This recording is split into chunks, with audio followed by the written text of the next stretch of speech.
Do you know snakes and ladders and chess both have their roots from India? The oldest versions of chess were played in the 6th century AD, and snakes and ladders dates back to the 2nd century BC.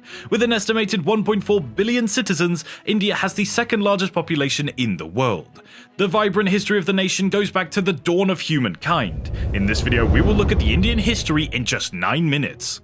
India's history dates back to the country's founding. India, a country in Asia, comprises 314,070 square kilometers of water and 2,973,193 square kilometers of land. It's the world's 7th largest country with a total area of 3,287,263 square kilometers. Bhutan, Nepal, and Bangladesh and China border it to the north, Pakistan to the northwest, and Sri Lanka to the south. India is a country with ancient civilizations. India's social, economic, and cultural structures result from a long process of regional expansion. The arrival of the Aryans and the birth of the Indus Valley Civilization mark the beginning of Indian history. These two periods are known as the pre-Vedic and Vedic ages respectively. During the Vedic period, Hinduism arose. Ashoka, a Buddhist convert, oversaw the unification of the India in the 5th century, and it was also during his rule that Buddhism expanded throughout Asia. Islam arrived in India for the first time in the 8th century and had firmly established itself as a political force by the 11th century. It resulted in the establishment of the Delhi Sultanate, which was eventually succeeded by the Mughal Empire, under which India reigned a significant degree of political unity.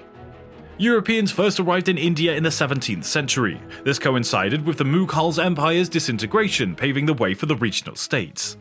The English were declared victors in the battle for supremacy. Following the suppression of the 1857 to 1858 rebellion, which aimed to re-establish Indian authority, and Victoria's subsequent coronation as Empress of India, India was fully assimilated into the empire. It was followed by India's independence struggle, which ended in 1947. Here's a brief timeline of India's history. Number 1. Ancient India history.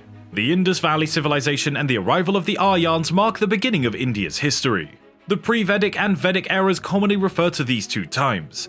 The Rig Veda is the earliest literature that provides insight into India's past. Based on custom and imprecise astronomical information in the hymns, it is challenging to date this work accurately. The Indus Valley Civilization had a sophisticated and thriving economic system between 2800 BC and 1800 BC.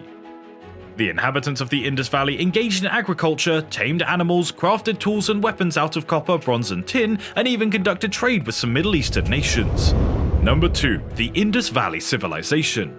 A few civilizations arose in the Eastern world a long time ago. One of the main driving forces for the growth of these urban civilizations was the accessibility of rivers, which provided for various human needs. Along with Mesopotamia and Egypt, the Indus Valley Civilization, which comprised modern-day Pakistan and northwest India, also arose. The largest of the three cultures, the Indus Valley, reached its apex around 2600 BC, and India's agricultural sector started to flourish. The excellent soil of the Indus Valley enabled extensive agriculture. The Indus Valley's two most well-known cities today are Mohenjo-daro and Harappa. Excavators could see glimpses into the wealth of the Indus Valley Civilization through the discovery of these two settlements, which were filled with ruins and artifacts such as home items, military weapons, gold and silver ornaments, and more. The inhabitants of the Indus Valley Civilization resided in well-kept brick dwellings and towns. By 1300 BC, civilization had regrettably ended, mainly due to natural disasters, despite improvements and prosperity. Number 3. The Vedic Civilization. The next era in India's history was the Vedic civilization, which thrived close to the river Saraswati, which was known after the Vedas. The two greatest epics of the time were the Ramayana and the Mahabharata, which Hindus still revere today. Number 4. The Buddhist era. Then came the Buddhist era, which ruled over 16 vast empires known as the Mahayana Padas between the 7th and 6th centuries BC. The Likchavas of Vaishali and the Sakyas of Kapilavastu held major roles then. The spiritualist religion of Buddhism was created by Siddhartha Gautama, born in Lumbini, not far from Kapilavastu. He was given the birth name Buddha. He had passed away at 80, but his teachings have since spread throughout southern and eastern Asia and are now followed worldwide. Number 5. The invasion of Alexander. Alexander sailed the Indus River to invade India in 326 BC, battled the Indian kings and defeated them. Elephants had never been seen by the Macedonians before. Their employment of them in the Indians' military efforts made them noteworthy. The following day, Alexander conquered the defeated kings' kingdoms. Please subscribe to the channel if you haven't already, and do give this video a big thumbs up if you're enjoying it so far. Turn on the bell icon to receive notifications about upcoming videos, and with that, let's get back into the video. Number 6. The Gupta Empire.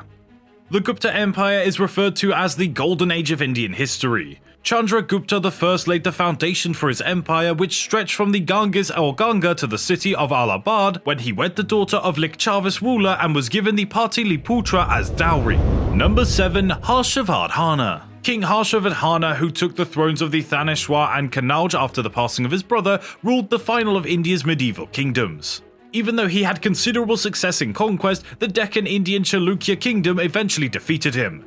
Forging connections with the Chinese, his high religious tolerance and extraordinary administrative abilities earned him widespread acclaim. Number 8. Medieval Indian history.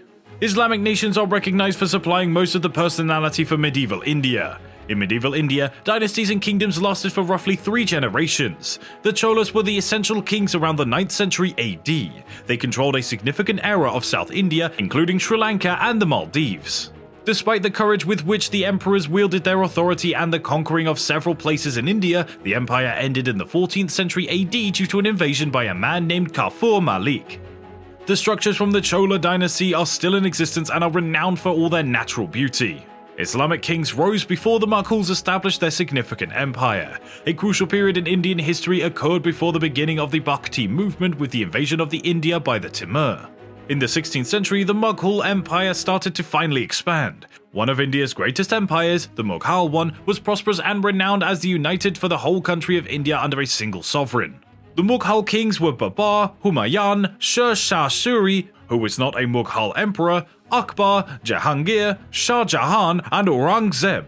They were entrusted with establishing a successful governmental administration, developing the infrastructure, and advancing the arts. India still has a large number of Mughal-era monuments standing. After the death of Aurangzeb, the last Mughal emperor, India started to disintegrate.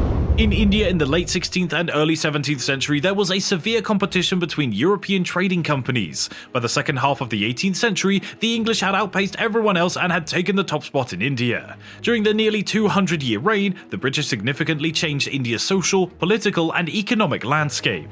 However, the British's early 1600s arrival as traders marked the peak of the colonization. The British actively employed the divide and rule tactic to govern India for over 2 centuries by taking advantage of the disarray that prevailed in India following the Mughal era. Although the British had arrived earlier, it wasn't until the Battle of Plassey in 1757 AD that they began to hold political control. They were now seen as plunderers of India's resource wealth since they had exhibited a keen interest in what it offered, plundering cotton, spices, silk, tea, and many other things. Even though they gave the India's steam engines, they considerably improved India's infrastructure, but the relationship is now barely viewed as equal. In addition to dividing Indians along religious lines and abusing the workers, the British Raj was also polarizing. Indians were effectively treated as slaves during British rule, which required them to work long hours for little pay. This naturally led to many mutinies, with well-known independence fighters taking the lead. According to various schools of thought, there are different ways to achieve freedom, but they all lead to the same thing in the end.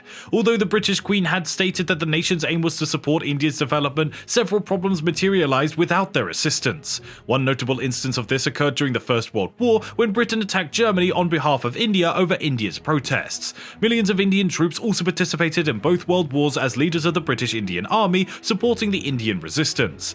Nearly 1 million Indian soldiers lost their lives in both world wars. It was followed by India's independence struggle, which ended in 1947. And that concludes today's video. Comment down your thoughts in the comment section below. If you like this video, subscribe to the channel Just History. Like and share the video if you found this interesting, and also press the bell icon to get notified whenever we post a new video. Refer to other videos on our channel for more history related content, and we'll see you in the next video.